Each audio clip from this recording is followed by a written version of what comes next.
Hi అండి, welcome to my channel. ఈరోజు రాగి పిండితో ఎంతో టేస్టీగా అట్లు ఎలా వేసుకోవాలో చూద్దాం. ఇలా చేసి పెడితే చిన్నపిల్లలు చాలా ఇష్టంగా తింటారు. ముందుగా ఒక కప్పు రాగి పిండి తీసుకుని ఒక గిన్నెలో వేసుకోవాలి. వేసుకుని కొద్దిగా వాటర్ వేసి కలుపుకోవాలి.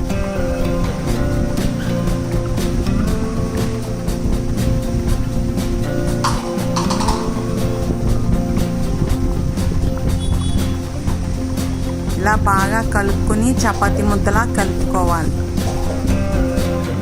ఇలా కలుపుకున్న తర్వాత మూత పెట్టి ఈ పిండి 3 గంటలు నానబెట్టుకోవాలి. తర్వాత ఒక 10 బాదం పప్పులు తీసుకుని ఆయిల్ లేకుండా వేపుకొని అవి చల్లారిన తర్వాత మిక్సీ పట్టుకోవాలి. ఇలా పొడి చేసుకుని పక్కన పెట్టుకోవాలి. తర్వాత ఈ పిండి మూత తీసి చూద్దాం. తర్వాత కొద్దిగా అరకప్పు బెల్లం తీసుకోవాలి. మీ తీపికి తగ్గట్టు వేసుకోండి బెల్లం. తర్వాత మనం మిక్సీ పట్టుకున్న పొడి వేసుకోవాలి. తర్వాత కొద్దిగా సాల్ట్ వేసుకోవాలి. సాల్ట్ వేసుకోవడం వల్ల చాలా టేస్టీగా ఉంటాయి అట్లు. తర్వాత ఒకసారి బాగా కలుపుకోవాలి. ఒకసారి కలిపిన తర్వాత మూత పెట్టి కొంతసేపు బెల్లం కరిగే వరకు ఉంచుకోవాలి. మళ్ళీ ఒకసారి మూత తీసి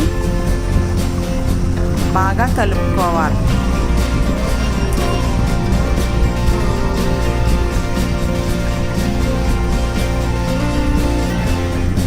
ఇందులో నీళ్లు పడితే కొద్దిగా వేసుకుని బాగా కలుపుకోవాలి. బెల్లం ముక్కలు కరిగేలా కలుపుకోవాలి.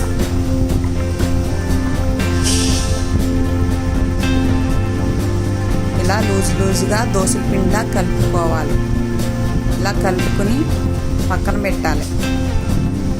తర్వాత స్టవ్ వెలిగించుకుని అట్ల రేకు పెట్టి మనకు కలిపి పెట్టుకున్న రాగి పిండి అట్లాగా వేసుకోవాలి.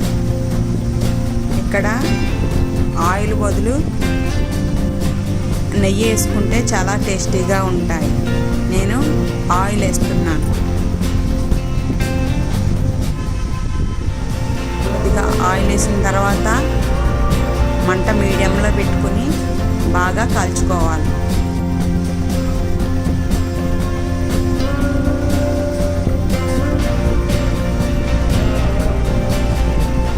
ఇలా ఒక పక్క కాలిన తర్వాత తిరగేసుకోవాలి. తర్వాత కొద్దిగా ఆయిల్ వేసుకోవాలి.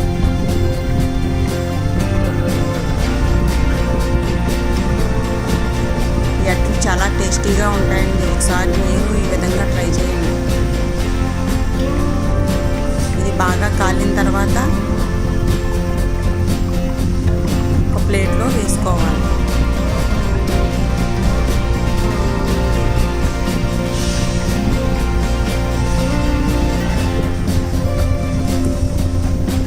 ఇంకొక అట్టు వేసుకోవాలి.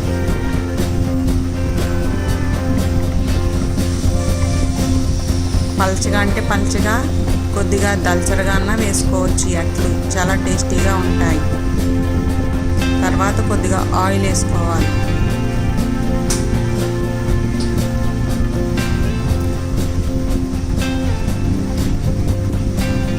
ఇలా కొద్దిగా కాలిన తర్వాత తిరగేసుకోవాలి.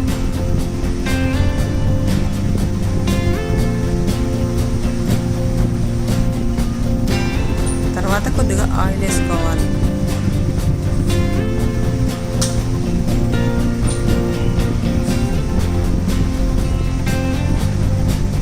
ఇది కూడా బాగా కాలిన తర్వాత ప్లేట్లో వేసుకోవాలి.